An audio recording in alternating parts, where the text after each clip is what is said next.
affirm that the evidence you shall give relative to the cause now under consideration shall be the whole truth and nothing but the truth under the pains and penalties of perjury?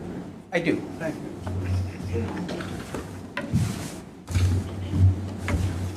Good morning. Hello. Could you state your name and spell your last name, please? Stephen with a V, Shapiro, Shapiro.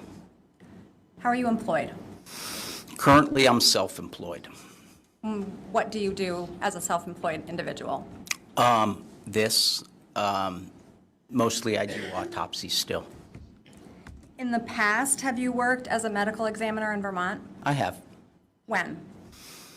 I started doing autopsies up here, I believe it was 1999. I started working full-time October 2001. They made me chief in 2006. I officially retired April of 2021. And then I worked for about a year and a half on a fee-for-service for the state of Vermont. So in October of 2021, you were doing fee-for-service for the Office of the Chief Medical Examiner? Correct. Before I ask you about some of those duties at the medical examiner's office, can you just briefly explain to the jury what kind of education and training one has to become a medical examiner? Sure. Well, I did undergrad in medical school here in Vermont, graduating medical school in 1993. From there, I went to the Oregon Health Sciences University in Portland, Oregon, where I did a combined residency in anatomic pathology and clinical pathology. My last year in Oregon was spent mostly at the medical examiner's office for the state of Oregon in Portland. In July of 1998, I went to New York City, where I did a formal fellowship in forensic pathology. I stayed, I was hired on in 1999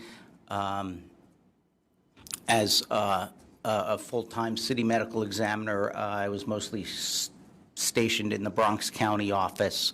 And then really after the towers, I moved up here. So you mentioned that you were chief medical examiner here in Vermont. Can you explain to the jury what some of your duties were as the chief medical examiner?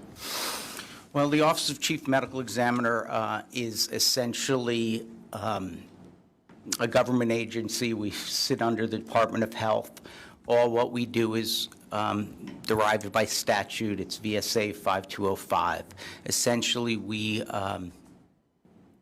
investigate sudden, unexpected, or violent deaths, deaths related to public health issues, some deaths required by law, prisoners, mental institution patients. But mostly I did autopsies. We have a big public health component of our work, monitoring, deaths in Vermont. So we did a lot of that. Thank you. Can you explain to the jury what the difference is between cause of death and manner of death? Sure. Cause of death is an etiologically specific thing. People die of atherosclerosis, heart disease, diabetes. These are specific diseases. Baseball bats, gunshot wounds. So, I always use Abraham Lincoln as an example. If I asked you what killed Abraham Lincoln, you'd probably say he was shot in the head. That's his cause of death. Now, if I was to ask you what changes or alters your biochemistry and physiology of having a lead projectile go through your head, you might tell me things like direct trauma, hemorrhage, shock. All these things are non-specific. Lots of things cause hemorrhages in your brain, whether they're strokes or bullets or baseball bats or aneurysms. So just saying, grandma had a brain hemorrhage doesn't really help us define what killed grandma. So that's cause and mechanism, and manner of death essentially describes the circumstances surrounding the death. In Vermont and most of the country, we only have 5 choices. Most of us die of natural causes, And then we have suicide, intentionally taking your own life, homicide, somebody else did it, accidental deaths, and sometimes we just can't, don't have enough information to classify the deaths in one of those categories, so we have the undetermined category. Thank you. Approximately how many autopsies have you performed? Honestly, I haven't kept track in a long time, but I'd say I'm around 6,000, the heavier side of 6,000. Have you performed autopsies of individuals who have died of gunshot wounds? Yes. Can you estimate the number? No, but gunshot wounds are a pretty common thing in a forensic pathology practice. And have you been trained to determine if an injury is caused by a gunshot wound? I have. Were you involved in an autopsy in October of 2021 relating to a body that was discovered in a van in St. Albans, Vermont? I was. How did that occur? How did you become involved? It was my day. When we're in the office, we usually just, at the time, we would, there was only one other associate I had, Dr. Bundock. So we pretty much split it by week. It was my week. And how did the body arrive at the medical examiner's office? The body arrived in a sealed trauma bag, and inside that trauma bag were, I believe it was 8 individual black garbage bags containing remains. Were you, before I talk about details, were you able to identify that body? We were. Who was that? Miss Emily Ferlazzo. And how were you able to identify Ms. Ferlazzo? Physical features and circumstances. As part of the autopsy, was there any toxicology testing done to determine if Ms. Ferlazzo had any substances in her system? Were there any positive findings of significance? I would say nothing of significance. There were some positive findings. And what were those positive findings? I believe there was nicotine, cotinine, a metabolite of nicotine. I think there was a little marijuana in there, and caffeine, I believe. Did Ms. Ferlazzo have any alcohol in her system at the time of her death? I don't have the report in front of me, but I don't believe she did, no. If, would seeing your report refresh your recollection on that? It would.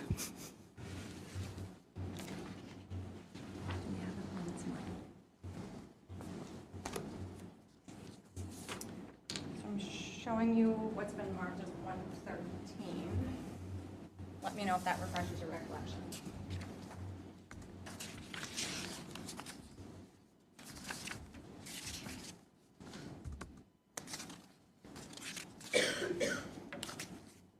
Well, this is a copy of my autopsy report. It does not have the toxicology report attached to it.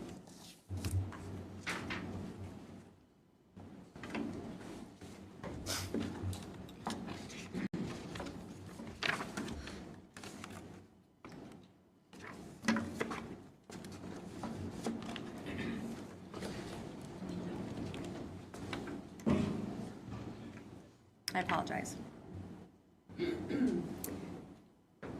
Was anyone else present when you conducted Ms. Ferlazzo's autopsy? There were several people there, yeah.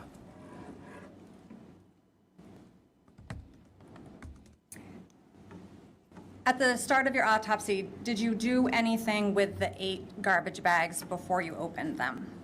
All of the bags were x-rayed, Were there human remains in those bags? in some of them. Which bags contained human remains? It would help me if I had my report, but I believe it was bag 3 through 8. And do you recall what was in each bag? Not off the top of my head, no. When you were able to open all of the bags, was all of Ms. Ferlazzo's, well, what was in the bags? There was a dismembered body. All the anatomic parts were there, so it was a complete body. Did you measure and weigh the body? Yes. How much did the body weigh? There's no way I'm going to remember that, Counselor. Would seeing your report refresh your recollection? It would.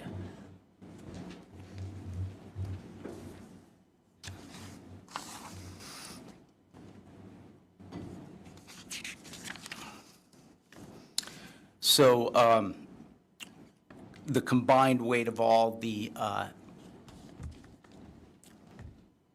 parts we had is 128 pounds. So just so the record is clear, could Dr. Shapiro indicate what page he's referring to in his autopsy report and that the information is coming from the autopsy report? Thank you. So this is from my report on page 3 of 7 under the external examination. I have her as an estimated length of 5 foot 3 inches and a weight of 128 pounds.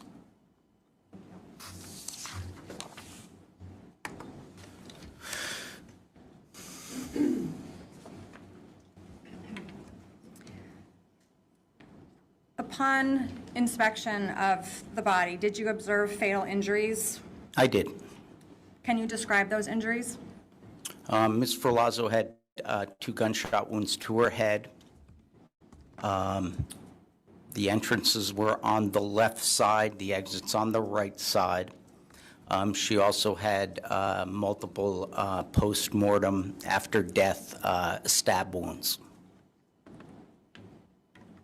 Before we talk about that, I want to talk about the gunshot wounds. And you said left side.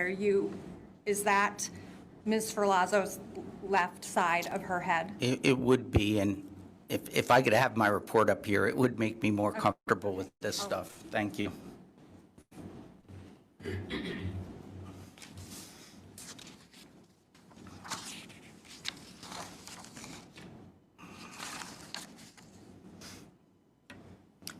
Entrance wounds on the left, exits on the right. This may seem like an odd question, but how did you know that it was 2 separate gunshot wounds? There were 2 separate gunshot wounds. When you're viewing a gunshot entrance wound, is there a way for you to tell whether the barrel of a gun was pressed up against the skin? There are. How do you determine that? So when we talk about gunshot wounds and range of fire, how far away the barrel was from the target, really there's only 3, basic kinds. Contact wounds, and this is all based on all the other stuff besides the bullet that comes out of the end of the barrel. There's gases, there's unburnt powder, there's burning powder, there's a lot of stuff that comes out, smoke. So if the barrel is pressed right up to against the target, all that other material goes inside the body. If it's a little farther away, not up against the body, we're able to see those particles that embed in the skin. We call that stippling. Sometimes there's smoke, fouling, and that can give us, if we go and test fire the weapon, we measure what's on the skin surface or the target surface, and then we can do test firing of the weapon to determine a range of death. If you move past the distance where those little particles and smoke travel, we call that, even if it's only 1 inch past there, none of that stuff is on the target, and all the wounds would look alike after that, whether it's 10 feet away or 150 yards away, because there's nothing there, and there is no way for me to determine the distance wounds, and there are other caveats involved. Did you observe any of the stippling on Ms. Ferlazzo's entrance wounds? I did not. Would the presence of another object like fibers or cloth or clothing prevent stippling? That was the caveat I was putting in there.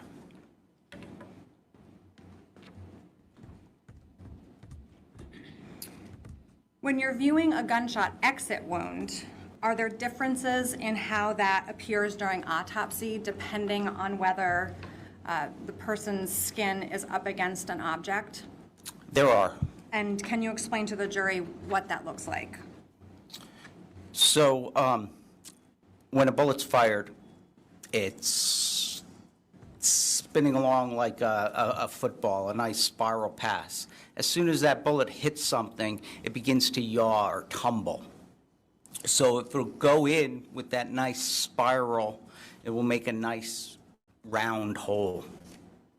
As it passes through and it's tumbling, goes to the other end, and whether it comes out backwards, sideways, we don't know, and it lacerates. It tears the skin on the way out. If that skin on the exit wound is pressed up against something, when it lacerates out and the skin moves out, it smacks up against, and this all happens in less than a blink of an eye, it smacks up against the surface it's on, and it causes a little abrasion ring around it, which looks very much like an entrance wound. Does the way that this looks depend on whether the object the skin is against is hard or soft? It really just has to be a tight, something up against the skin, whether it's a wall, a chair, a bra strap, something that holds the skin together. So to be clear, there needs to be some contact. Yes. Did you observe anything with regard to the 2 exit wounds on Miss Ferlazzo that indicated whether or not her head was laying against anything when she was shot? Both of the, May we approach, please? So, Dr. Shapiro, I just have to ask you, if you are going to refer to your report, which is fine, if you could just let us know that you're referring to your report and what page you're referring to. okay, well, I don't think I was with those last 2, but on page 4 of 7 is the descriptions of the gunshot wounds. And in the 3rd paragraph under gunshot wound of entrance, marked A, in the 3rd paragraph, on the edges surrounding the wound is an approximately 1/8 inch ring of abrasions, parentheses, short exit wound. And on gunshot wound B in the 3rd paragraph, I described it as an approximately 1/16, there is an approximately 1/16 surrounding abrasion, parentheses, short exit wound. So based on those observations, what were you able to conclude? That Miss Ferlazzo's head was against something when she was shot.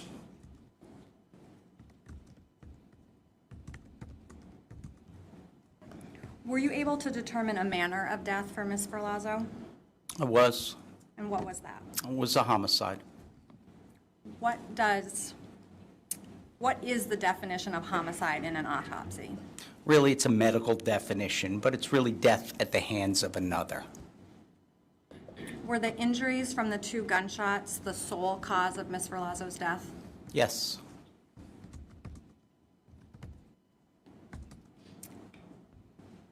So we talked a little bit about this, but I'm going to ask some specific questions.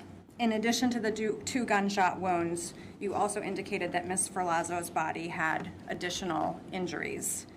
I'd like to talk about the stab wounds first.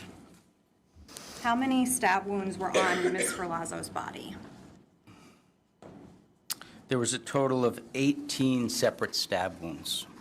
Page number. That I just added up on the front sheet, the first page, under final diagnosis 2, postmortem dismemberment and stabbing, A, chest 1, abdomen 8, back 9. Thank you. Were you able to determine whether these 18 stab wounds occurred before or after Miss Ferlazzo died? I was. How were you able to determine that?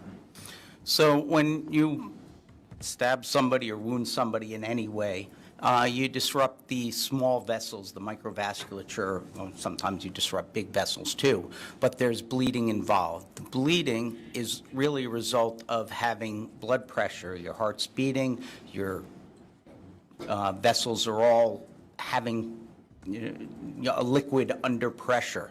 So when those vessels are disrupted, the blood essentially squirts out. And causes hemorrhage surrounding those wounds. Ms. Ferlazzo's wounds did not have any evidence of that.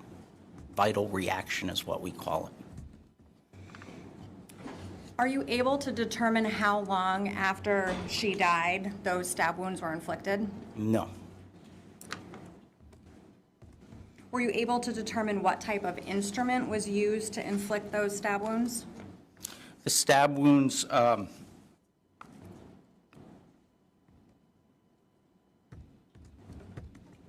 all had similar features. Once again, I'm referring to page 5 of 7.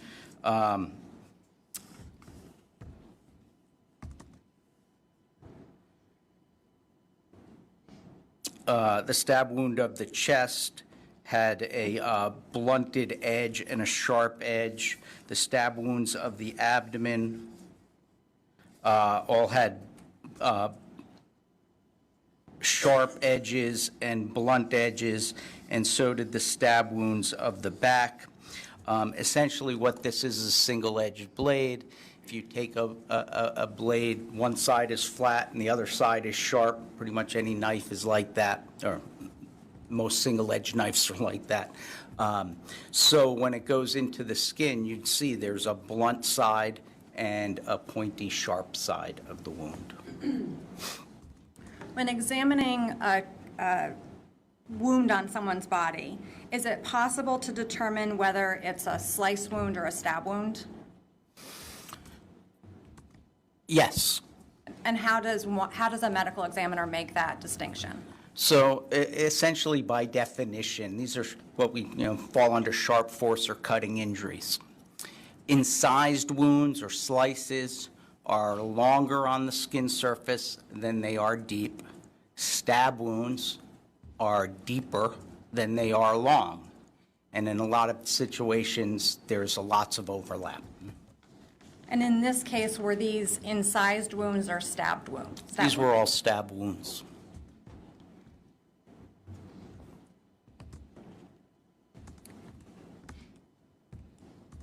The one wound to Ms. Ferlazzo's chest, did that cause any other injury in her body? It did. What was that injury? I'm referring to page 5 of 7, under stab wound of chest. It perforates the pericardial sac, that's the sac around the heart, and causes the 3 distinct defects of the heart. Thank you.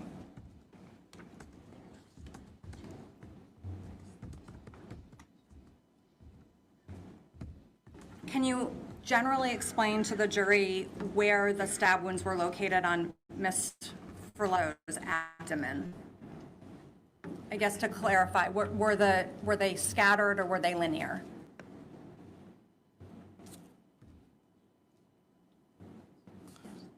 They were sort of grouped. I described them as grouped, but the group was not, very tight.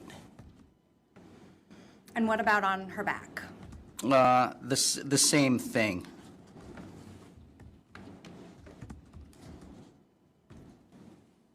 I'm going to ask you some questions about the dismemberment.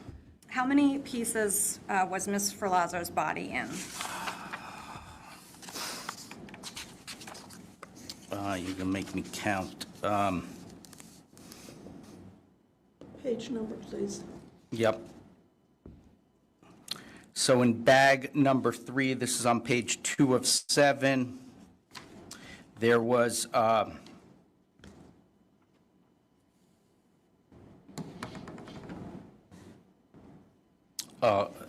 pretty much the left lower extremity minus the left foot. Bag number 4, same page, was Ms. Ferlazzo's head. Bag number 5 was an upper extremity and a foot. I'm on page 3 of 7 now. May we approach? You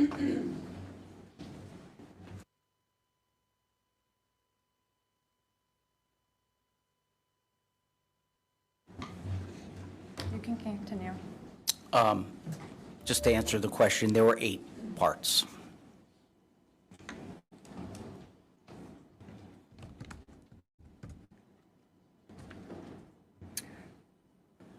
Were you able to determine whether the dismemberment of Ms. Ferlazzo occurred before or after she died?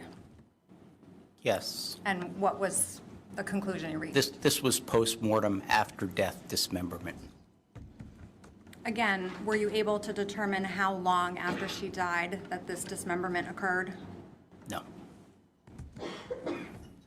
Were you able to determine what type of instrument was used to dismember Ms. Ferlazzo? Yes. How does one make that determination? So this was a sharp-edged instrument making well, I won't even say that, making cuts. And then there was evidence of a serrated instrument used as well. How does that manifest itself on the body? So the serrated lesions essentially show abrasions at the cutting edge, which correspond to a serrated weapon. They look like serrations. I'm now going to show you what's been admitted as States Exhibit 60 and 61. Is this the type of serrated edge that could make the marks that you saw on Ms. Ferlazzo's body? It is. And lastly, I'm going to show you what I've marked for identification as 113A and ask if that would refresh your recollection, and I'll ask one final question.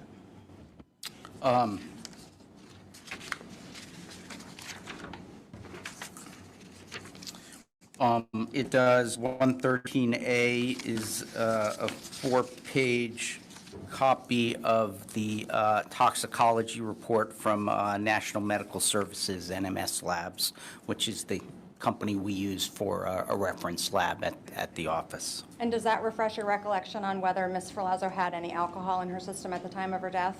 It does, and she didn't. I don't have any other questions.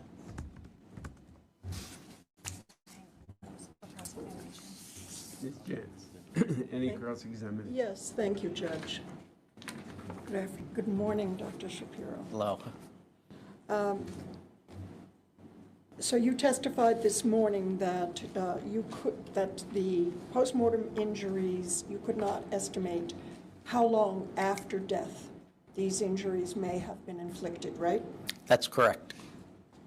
You also testified that there was no soft tissue hemorrhaging, that is, accumulation of blood at the site of the injuries. Is that correct? That's correct. And in order for that to, for there to be hemorrhaging, the blood has to have continued to flow when the injury was inflicted. Is that right? Flow under pressure, there is gravity still works on liquid blood, but there was no evidence of vital reaction, Counselor. And you remember my taking your deposition earlier in this case? I do. And we discussed this subject of how long after death you could estimate the postmortem injuries having occurred. Do you remember that? I do. And you mentioned that there were multiple variables that could affect how long the blood continues to flow through the body. Do you remember that? That's correct. Humidity was one of them, wasn't it? Yep. And temperature. Temperature? Yes. So in conditions of high humidity and high temperature, the fluid in the body dries up faster. Isn't that right? I would say it's the other way. If it's moist, it will stay liquid. If it's the conditions around are dry, it tends to dry faster. And you have no information about what the conditions were inside the camper at the time of dismemberment, do you? That's correct, no. And I did push you to estimate whether it could have been 5 minutes, 10 minutes, 5 hours after dismemberment, didn't I? I don't remember exactly, but probably yes. And you did opine that it was at least 5 minutes after dismemberment because of the lack of soft tissue hemorrhaging. Do you recall that? I don't, but there was no soft tissue hemorrhaging. That would have happened pretty quickly once you stop having blood pressure and heartbeat. Yeah, I couldn't say with certainty how quickly after death that the postmortem injuries were inflicted.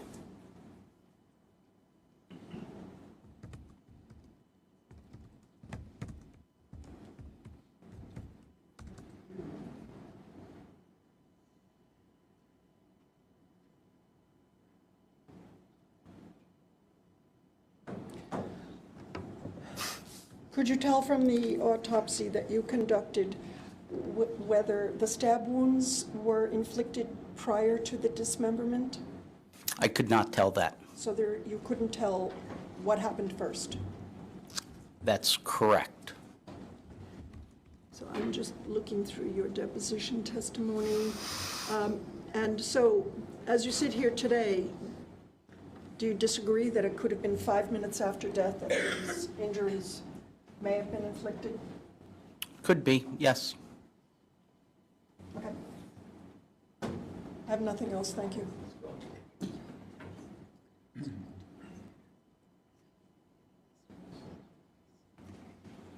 Any redirect? No redirect.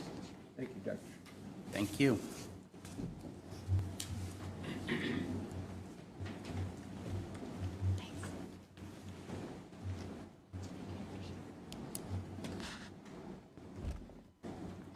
Does the state have any further witnesses? We do not, Judge. Aside from fixing one of the stipulations, the state has no further evidence. The state rests. Yes. The parties want to approach for a moment?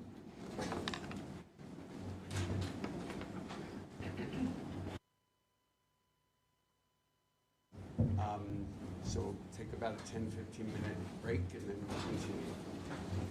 All rise.